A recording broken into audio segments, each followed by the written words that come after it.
Chaz, how's your hamstring feel today?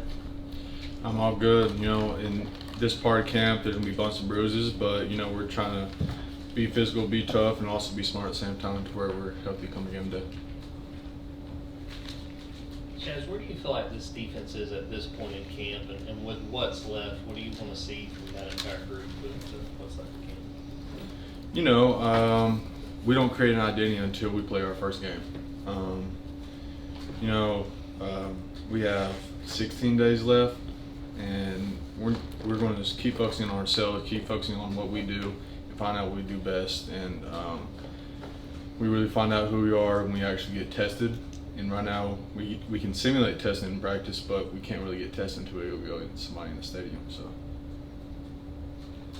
Chaz, where have you seen Damon grow the most from year one to year two? just mentally.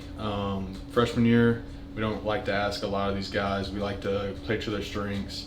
And now coming into his second year, we are asking him to be more of a mental piece of the team. We know obviously he can pass rush. He's got speed off the edge. But now we're getting him into, being better in the run game, be better in coverage, just expanding what he can do.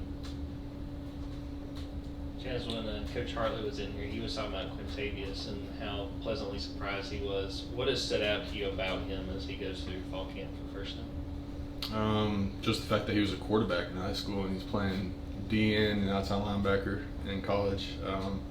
He's got great size, great speed, he has power, and we just got to hone in on just finding his strengths and playing to them right now.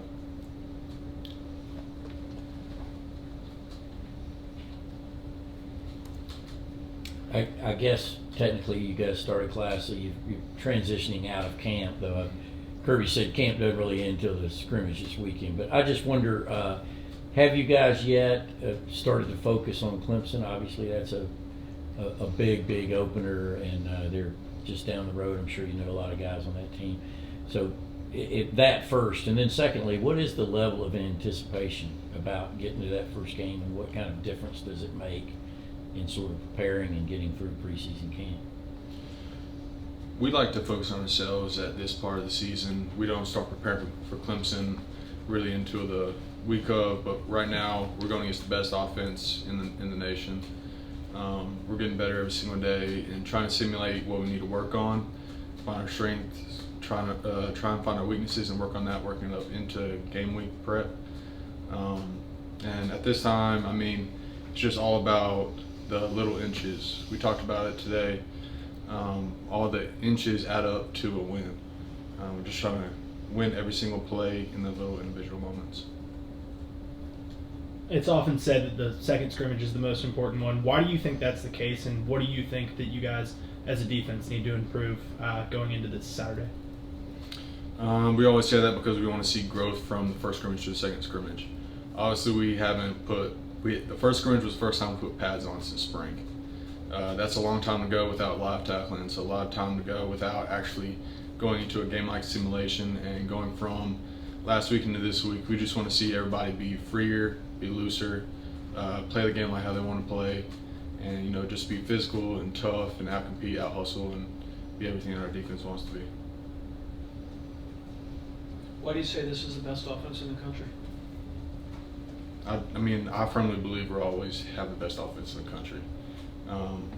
Consistently, our O-line, they gave 9 sacks last year in total. That's less than one a game, way less than one a game. We have some of the best talent in the world, and collectively with our best coaches, the coaches take that talent and put it into a system that plays everybody's strengths. Every day that we're out there, that we just know there's going to be wins and losses. They're just as talented as us on defense, and they're just experienced. Our O-line, we lost 2 guys maybe last year. Cedric, main one. We have a lot of returning experience too. Not going to easily let go of this Clemson thing.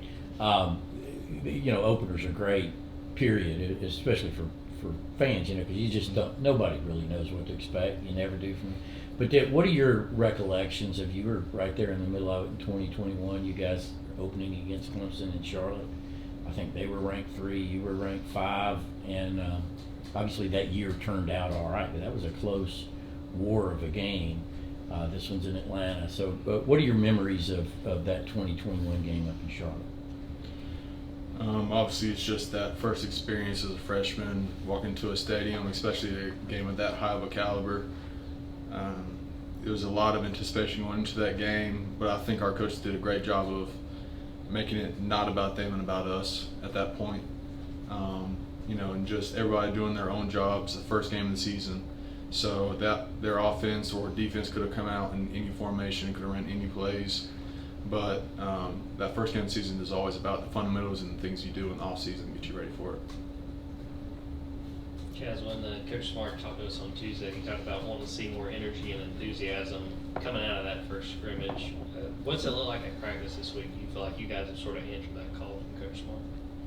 Yeah, I mean, we always have to push through. Obviously, we don't have the cool weather of somewhere else where it's 100 degrees plus every day out here. But it's just getting our condition level up to where we can be higher energy. And it's also up to the leaders on defense and offense to keep the guys up, keep their heads up, let them know that there's going to be times that we're down and up, and just trying to keep that energy level up is the main thing. Chaz, I was going to follow up with that in terms of being a leader. You said you have to keep that energy up, maybe create that sense of urgency. What are some ways that you do that, and do you take that upon yourself now? I guess at this stage of your career, I know the coaches have referred to you as a leader. Yeah, it's all about figuring out what each player needs. In off season, we get to know every single person, what their why is, their story, and most guys don't react to criticism the same way. One of my guys could mess up, and one of them I might need to get on them, tell them that they need to do this, this, and this. Another one I need to be caring. I need to let them know that next play he can make it better. He can make up for it. It's all about knowing who your players are and who your teammates are at this time, and just not trying to beat a I don't know how to say it. Beat a nail. I mean, obviously he's going to get coached hard by the coaches. He's going to get yelled at by the coaches. But us as teammates, we got to have each other's backs, because obviously it's hot out there. It's going on 2 weeks straight of practice. People's bodies hurts, but it's just knowing each other and going through it. You going to be a coach, you think, Chad? I mean, that sounds a lot like a coach up there. Is that something you consider doing after your career? I don't know yet. Any more questions for Chaz? All right, Chaz, thank you. Thanks, Chaz.